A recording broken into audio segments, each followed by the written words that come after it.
Now, taking a look at that oil find in Kenya, everyone's talking about it. There's lots of reports are coming through that it could massively improve the macroeconomic environment in Kenya and should ultimately lead to an increased valuations on the banking and consumer stocks on the Nairobi Stock Exchange. What are your thoughts on this?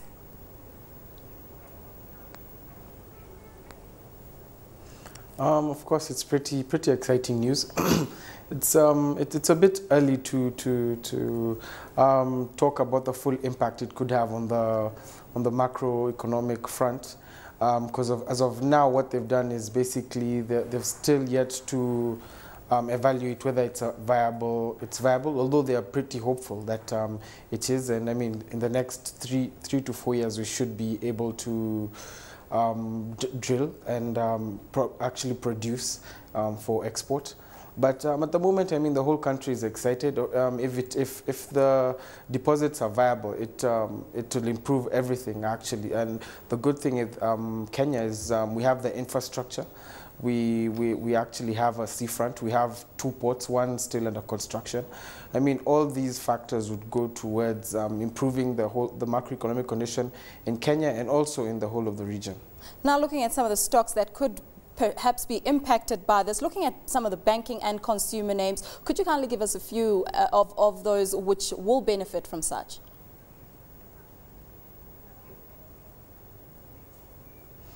I think if you look at, if you talk about benefit from the oil find, I think counters across the board would benefit from it, because if you look at reduced energy costs, and also that would also help in the agricultural sector. If you look at the manufacturing sector, there's the lower cost of energy. A lot of manufacturing companies also have inputs based on crude oil. So of course, probably these would be cheaper, which of course would come through to the end consumer and would impact their bottom line. Also, if you look at local oil companies, in the commercial sector, I mean, it should actually impact the whole stock exchange. You could say it would impact bottom lines across the counters. Now, looking at some of the counters in today's trading session, we had a number of blue chips stocks going ex-dividend yesterday, but seem to have rallied in today's trading session. Who's driving this interest?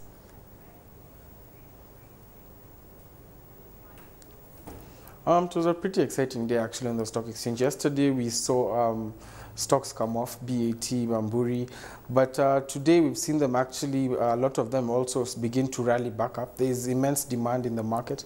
I think most of the market was actually on the buy side, with about I think 85 to about 90% being buy trades. So being on the buy side, the turnover being on the buy side. So it's been a pretty exciting day. It's being driven mostly actually by foreign investors, and also local fund managers and local investors are also back in the market quite strongly. So we saw a lot of interest from them, especially in the blue chip counters. Now, moving on to some economic data. The inflation announcement is expected sometime this week.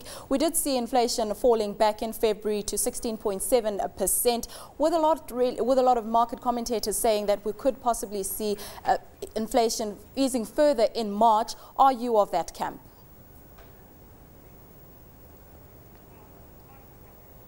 Yes, of course, we expect it may ease off, but the decline, as I had mentioned, I think a while back, will be a lot slower. We'll, of course, begin to feel the impact from increased food prices, increased energy costs. I mean, I think was it about 2 weeks ago that the Energy Commission increased fuel prices. So we should feel the impact of that on the CPI index. So probably it will come off, but we don't expect it to come off at levels as steep as before.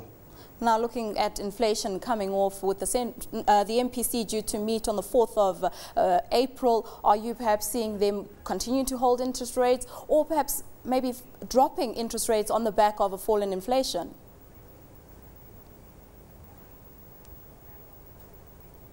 I think inflation will actually be a big factor in the decision they make during the meeting, which is on April 4th. And if inflation does go the way a lot of analysts and stakeholders expect, they expect the decline to slow down. the MPC, based on this, and also the threat of external shocks on energy prices, most probably will hold the CBR where it is. Now, looking at the central bank, it's scheduled to auction the 91 and 182-day treasury bills worth of 7 billion shillings tomorrow. What kind of yields and the type of the demand are you expecting to come through for those two treasury bills tomorrow?